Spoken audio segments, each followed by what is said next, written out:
Alrighty, folks, we're going to get started here. Thank you so much for joining me today on Wednesday to another Checkbox webinar.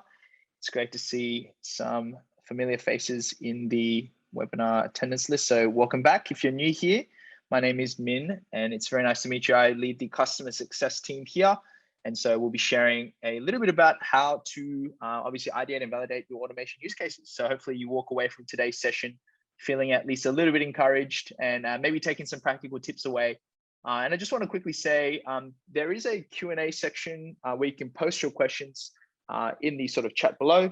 So if you'd like to, at any point for me to answer those questions, go ahead and shoot them in there. I'm using two screens here, so I'm going to try and kind of go back and forth. I just bought a new MacBook, so it's still new for me. But yeah, if I don't get around to answering a question in this session, I will do my best to actually respond to all the questions via email, and you'll get a recorded version of this as well.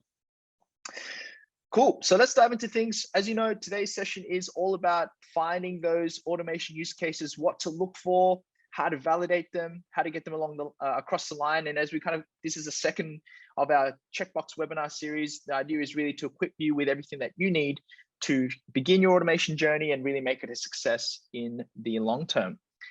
So the first thing that I'll kind of share is what today's webinar will look like. So let me go ahead and show you what that looks like on my screen here. So in terms of today's webinar, I want to kind of talk you through some common themes that I've seen in industry. So as part of my role, I get to work very closely with all of our customers from SMB, mid-market, all the way to enterprise. From small teams to large teams who are all thinking about automation in their own way. So this is definitely a way for us to kind of share, or for myself to share what those use cases are and how the type of threads that run through those automation use cases. And then I'll kind of talk about how to source those use cases. I feel like that's often a question that gets asked quite a bit. You know, I want to begin automating, or at least I have a single or two ideas, but how do I really make this grow and make our organization more kind of automation friendly? The third one I want to cover is then how do I validate those ideas? And so after I have those ideas, what is actually worth pursuing, what's really not worth pursuing, and what's the distinction between the two? And then I'm going to finally kind of look at how to prioritize your use cases. So you've got a list now, you've kind of gone and sourced now how do I make sense of what to start on? And then I'll kind of share about what the next webinar is as well. So you'll get a sense of where we are on the automation journey. So let's start with some of the common themes that automation use cases tend to have. And you might be thinking, you know, what can I actually be automating? What is worth automating? Well, there are some factors that are worth considering. And so I'll kind of walk them through with you. The first one is that you want to start by looking at some of the use cases or particularly processes within your organization that are highly repetitive. Things where you're executing it in the same way over and over again. It's the same actions, it's the same people. A classic example that we typically work with our in-house legal teams is things like templated documents, right? So you have a document that's sitting in a repository or a drive somewhere, and the business requests from the legal team, hey, we need an NDA, for instance, or we need a services agreement. Can you send us over that template? Here are the details. Can you fill it in for me? And so it's a very rote, repetitive task. And so have a look at some of those processes within your organization. They may not need to be internal. Maybe you're a law firm, or maybe you're a professional services provider, and you're providing advice to external parties. And so the type of advice that you're providing is pretty much the same, and it's highly repetitive. Those are also great automation use cases. So have a look in that area. So next we have sort of moving down, we have the processes that are inefficient in the use of time. So I'm particularly thinking about processes where I'd be thinking about processes that have sort of a lot of back and forth between multiple parties. So a classic example is when you're onboarding new employees into an organization. That's typically done via email. You might have, hey, we have so-and-so starting on the 31st of March, or 30th of March, and their details are, this is their name, this is their bank details, where their pay needs to go. And this is their commencement date, and some of that information is wrong. So sort of the back and forth between your legal team and maybe your finance team is causing a lot of inefficiency and a lot of time lost. So have a think about those areas. Those are potential processes that are worth automating. So I've kind of got that collection of employee information over there. In the top right, we've got another interesting one. This one's around risk when running the process. And I'll explain what I mean here. So you'll typically have processes within your organization that are very standardized. Say, for example, like a procurement process where you know, for instance, that there's either a manual or you know that there is some way for people to follow the process. However, you also know that there is some sort of creative liberty that maybe the business is taking with some of the process. So particularly, well, you know, one of the more common use cases that common situations that we see is when businesses engage with suppliers, and the supplier, you know, pushes back on certain clauses or certain positions within this the kind of agreement between the organization and the supplier. Then the business typically doesn't know which position to take and just sort of accepts the supplier's position, which obviously runs the risk. So the type of processes that you want to be looking out for are processes that are very standardized and have a standard way of being executed, but when deviated from that standard, you know that there is a risk to the organization. Obviously with procurement, that's a very clear example there. The bottom right one is around being often manual in nature. So we find that a lot of organizations surprisingly have a lot of manual processes which can be digitized and can be automated, particularly around things like forms and surveys and checklists. These are all areas ripe for automation. You can really sort of automate that collection of information and standardization of information and remove the need for users to kind of have to go through that.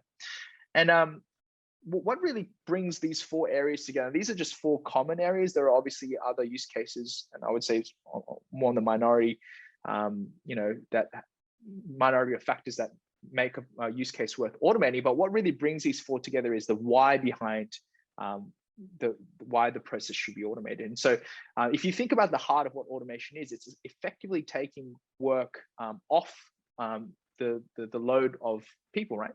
You're trying to take what is repetitive and what is inefficient in its use of time and what's risky and what's often manual in nature away from people so that people can focus on high value work.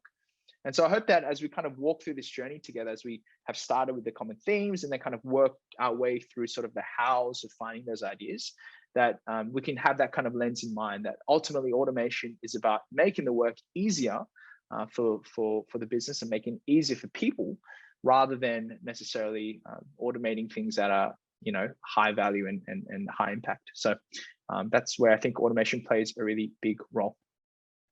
So with these common themes in mind, it's good to have these in your back pocket, especially when you're having conversations within your organization. It's worth having a think about, you know, is the expression, I hate it when, or I always do this, or it's one of these again. If you hear those in the hallway, it's probably worth actually exploring and seeing what the kind of process is and why users feel that way. But I've already started to kind of share the next slide, which is around where do we even start to begin to source these ideas? Where do I even go and find these ideas? I mean, I'm passionate about automation, but I really want to find what the next step is. So there are sort of three broad categories, and I'll spend some time explaining where I think it's easier to find these use cases. But you can sort of find these use cases firstly from your own individual processes. If you've joined this webinar, chances are you are either a subject matter expert yourself. You might be, let's say, a lawyer. You're running processes in your day-to-day life that require you to execute things for others. And in that case, it may be worth considering on the previous slide, are the processes that I engage in highly repetitive? Are they manual? Do they take a lot of time? Are they inefficient? Is there risk to this? So have a think about your own individual processes. An example I gave there was around HR employee generating employment contracts. So it's worth actually considering for yourself whether you are engaging in this process in a day-to-day manner. The other way is to look at maybe some of your peers and colleagues. And I'm sure you guys, you know, you're obviously working in a team context, and it's great to sort of have that one-on-one conversation. And I put one-on-one interview as a source, kind of sourcing via one-on-one interview. But, you know, to be honest with you, it's more organic than that. It's, you know, having that coffee, having that conversation and sharing your frustration about the processes that you're currently engaged in, and then starting with that, and then moving to something a bit more tangible, which is around process mapping, and something as simple as literally in a Word document or a note. I like to use note these days, saying X person does Y action and what those actions are, and then identifying within that process where the pain points are for you or for your colleague is a really simple first step to then kind of identifying what those use cases are. You then have your sort of second category there in the middle. It's around intra-team processes. So typically within your business unit, what type of processes are you guys working and collaborating on? The ones I like to focus on are around things like approvals or handovers or exchange of information. These are all typically processes that are great for automation because they're not really requiring your judgment so much as it is facilitating the work moving from one party to another, right?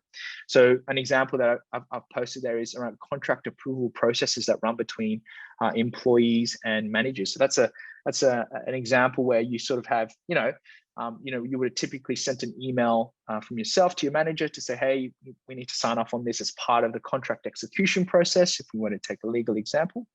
And that's all done on email, and it's very easy to lose track of. What might be worth actually looking into is, can we make this automated? Can we automate the approval process? Can we make this digital? So these are the sort of questions you want to be asking for these sort of processes. Now, I do recommend doing a small workshop if you're thinking of a more structured approach to finding these use cases. Say you've been tasked with finding efficiencies within the team.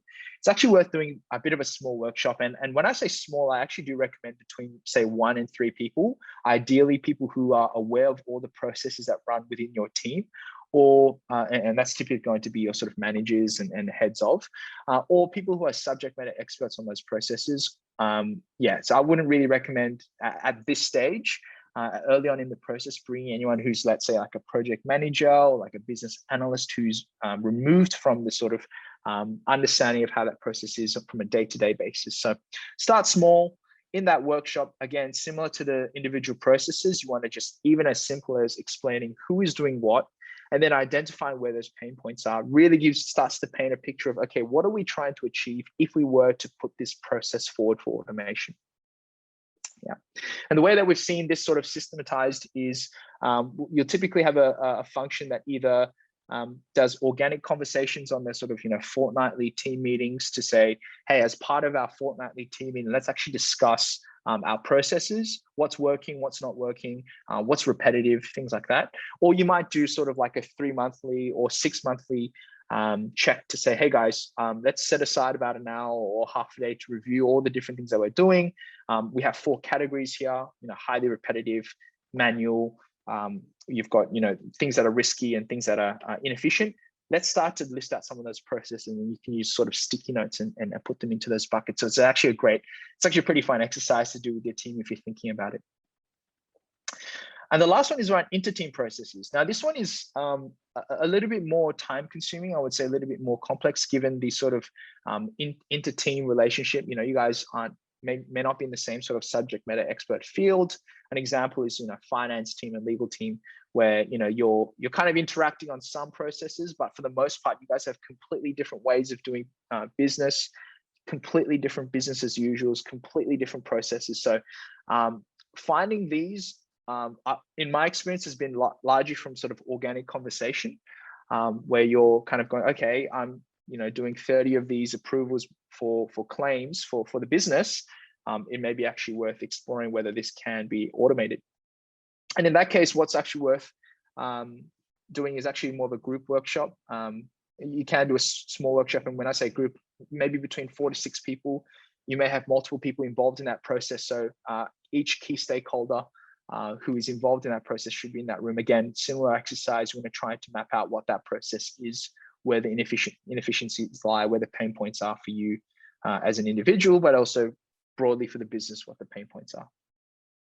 I've also noted their hackathon, and hackathons is typically used from a technical perspective, using technology, but I want to use it more from like an ideation perspective. So hackathons are a really great tool, and I would almost consider it more of like an internal marketing tool.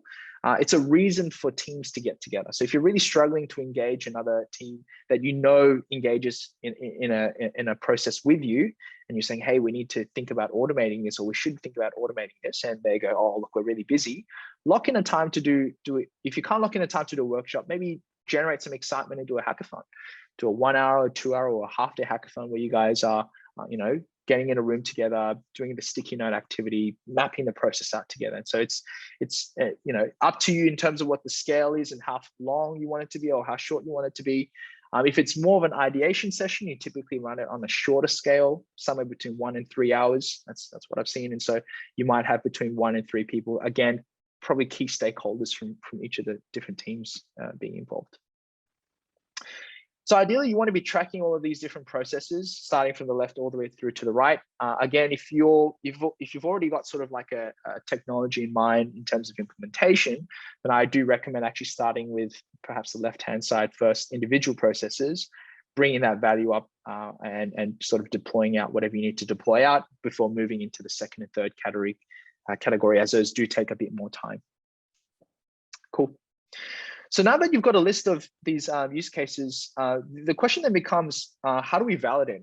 Right? So how do we actually go about making sure that these are worth pursuing? Because a lot of users can say this use case is worth pursuing for this reason. There needs to be some objective standard. So on the next slide, let me just quickly show you here. I've kind of put together a very simple framework.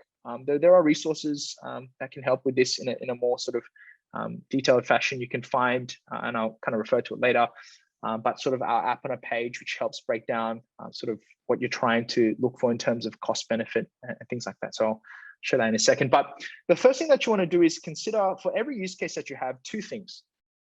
The first thing that you want to do is validate the qualitative component of it. And you want to validate the concept from a strategic perspective. So first of all, does this align with what the business actually needs? It may be actually difficult sometimes to connect a micro process with the macro strategy and say, well, how does me doing a finance approval sit with the broader organizational strategy, right? But if you look a little bit deeper at sort of the essence, right? So if you kind of get to the first principles thinking, if I were to automate this, what time saving would I have? And how core is this approval process, or is this a claims expense process to the business? And so ask yourself these questions. It's really important to think in that sort of framework. And the other thing to note is think about whether this process will extend into the future. What we've seen as well is strategy can change, and what that, or strategy can plan to change. And therefore some process is actually not worth tackling because the state of the business is going to look quite different a year or 2 down the line. And so you're going to want to, either reform the process to match the future state, or maybe just scrap it all together and say, look, we're not going to engage in this process anymore moving forward. So let's not even deal with it. So validate it from a strategic sense. That's really just more of a yes or no. You can do a scale if you'd like. If you have a lot of use cases, maybe a scale of 0, 1 to 5, 1 being low alignment, 5 being high alignment. But again, up to you in terms of how you grade it. Cool. The second one is around end user validation. So despite the fact that you might have an idea, and this is obviously going to be more relevant for the second and third categories through intra and inter-team processes, you want to make sure that you have all the stakeholders on board. Has everyone really been bought into this vision of change and automation? So what may be worth doing is actually prototyping this out and saying, hey, look, this is what it could potentially look like. This is the future state of us actually embarking on this automation journey. What does that look like to you? I recently did a video on sort of common pitfalls for projects, and you can find that on LinkedIn if you'd like to go and look at that. A little bit of a plug there. But one of the things I discussed was the importance of actually bringing in all the stakeholders right from the beginning of the journey, even if it means a little bit more effort, because you cannot discount the value of buy-in. Buy-in is the confidence, the intangible that's so important for getting people across the line. And so one of the best ways to do that is to prototype and make sure that people are across it. And there are things that people will observe and realize that is quite different from perhaps your perspective as well, which is good to have. The second thing you want to pair that with is with the quantitative. So that's around measuring the current process. And so it's really easy to break it down into 3 categories. The first one is around frequency. So how often does this process take, or how often is this process run? Actually, I should have worded it like that. So are you doing this process, dozens of times or hundreds of times or thousands of times? What's a scale of how often this process is executed? So get a sense for the frequency. And then the other axis is time. So how long does each of those sort of transactions take? And how long does it take per stakeholder if there are multiple stakeholders involved? It's really good to get to that granular level. And typically what I like to do is, for frequency, you do sort of like a range. So minimum, we might do 10 per year, maximum 400, and time might be 10 minutes to half an hour. So again, you're not really bound to a number, but range is probably the best way for you to kind of go about doing this. And then finally, you have the cost component as well. So roughly how much of how much time is how much of each of the stakeholders' time. I need to reword how I say that. For each stakeholder, how much is their time worth is what I was trying to say. So you want to do that because we're going to flow into the right-hand side around the cost-benefit analysis. So once you've done the sort of qualitative and quantitative side, you can use this really easy and simple framework, and I hope this is easy and simple, to run a very, you could do this on the fly cost-benefit analysis. So you can basically work out, using the quantitative elements, what the current cost is to run that process, right? So you take the frequency, number of occurrences, times by the time it takes for the process to be executed, multiplied by the amount of dollars for the person's time. Again, you can use a range for all three of those, and then come up with sort of your lower boundary and upper boundary. But that will give you basically a sense of how much it's costing the business to run this process. And then you want to compare that against obviously the future benefits. So in this case, you're multiplying the number of times it's going to be transacted by the amount of time saved by automating the process, and then multiply that by the stakeholders' time per hour minus the initial cost to get the sort of net future benefit. And the thing I would say behind this is, the question we often get is, well, how do I know how much time I'm going to save by automating the process? The reality is it's probably going to be, a bit of an estimate here. Again, you can be flexible with your ranges. What helps is if you've done something similar before with whatever technology or whatever process reengineering you've done before, and you can benchmark these in the future. Again, you're not bound to this number. It's really just to give you a sense of whether this use case is actually worth kind of going and automating. So hopefully this is helpful. And I did mention earlier, if you wanted a bit of a framework to help you think about, a process and who it's going to impact and who are the stakeholders involved, and you want something a bit more tangible, you can find on our website, checkbox.ai, you can find an app on a page. I can't recommend that enough. We use that almost every single week to actually plot out different app ideas and automation use cases and things like that. So head over there and download that. I highly recommend it. Cool. So now that we've sort of found our idea, we've done our initial sort of qualitative and quantitative analysis, we've come to some sort of cost benefit margin. What do? Okay, I've got all these ideas, and you might have 10 or 15 different ideas, let's say, as an example. Well, the next thing to do is sort of prioritize your different use cases. And there are a couple of different ways that you can do this. Now, before I even jump into these different categories, I want to suggest the idea of t-shirt size. I like to wear somewhere between medium and large, but if you just take the concept of small, medium, large, and maybe extra large, it's very easy to sort of put your different use cases and these different factors into perspective. So I highly recommend doing that. I just like to have an Excel spreadsheet, have your use cases, have your different factors, which are the 4 on your screen there, and then for each cell you might assign small, medium, large, etc.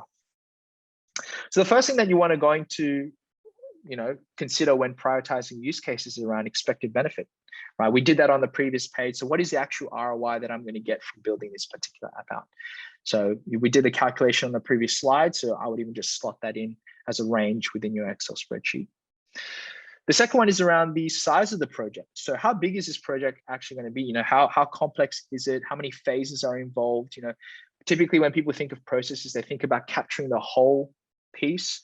My suggestion is maybe if it's really complex, breaking that down into a few different pieces and saying what's version 1, what's version 2, what's version 3, and having those as separate line items as part of your use case prioritization framework.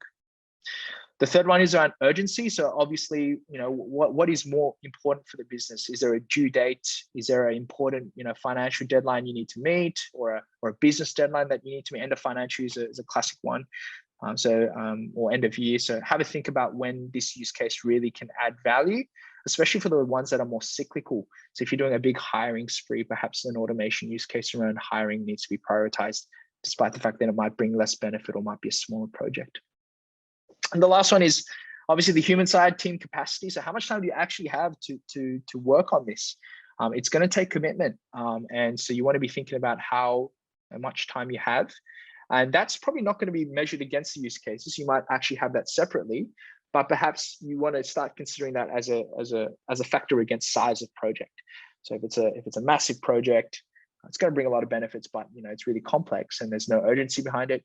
Maybe put that on the back burner. You want to sort of start with, maybe smaller apps, not too complex, but bring some level of benefit, and maybe have like high urgency to medium urgency. So you want to prioritize those. And so it's good to sort of put that in the Excel spreadsheet. I also suggest doing sort of that 2x2 matrix where you have impact on one side and sort of urgency on the other, or size of project. You can take two of these dimensions and just sort of plot them on a sort of graph. It's also good to visualize that, especially when you're doing this in a group context, so you can get consensus. Cool. So that kind of brings us to, and that was very quick. I hope you guys were able to take this in, the journey of actually finding, ideating, and validating those use cases. And if you have any questions, I'm more than happy to sort of field them. So feel free to email me at minwoo@checkbox.ai. I love talking about this stuff. So please don't feel like you're intruding at all. I'm very passionate about this. And this webinar will be available to you, so you can find the recording link as well. But as part of this sort of journey that we're on in the Checkbox series, again, our intention is really to give our viewers and yourself sort of the tools needed to navigate sort of this automation journey. We're going to be looking at how to build a strong business case for automation. So what does that look like when you're getting buy-in, particularly from a structured perspective? We find this more for enterprise and mid-market, where you have a very defined purchasing process. So how to build that strong business case, what that looks like. So stay tuned for that. That's happening next month, and our Checkbox webinars happen every month. And so it'll be another lunchtime session, half an hour. So I hope you can join us for that session. It looks like we've come pretty close to the 1 o'clock mark, so I may go ahead and wrap up the webinar there. But if you have any questions, feel free to post them either here or send them through to me via email. I'll be more than happy to answer them for you. And with that said, thank you so much for your time, and we will see each other very soon.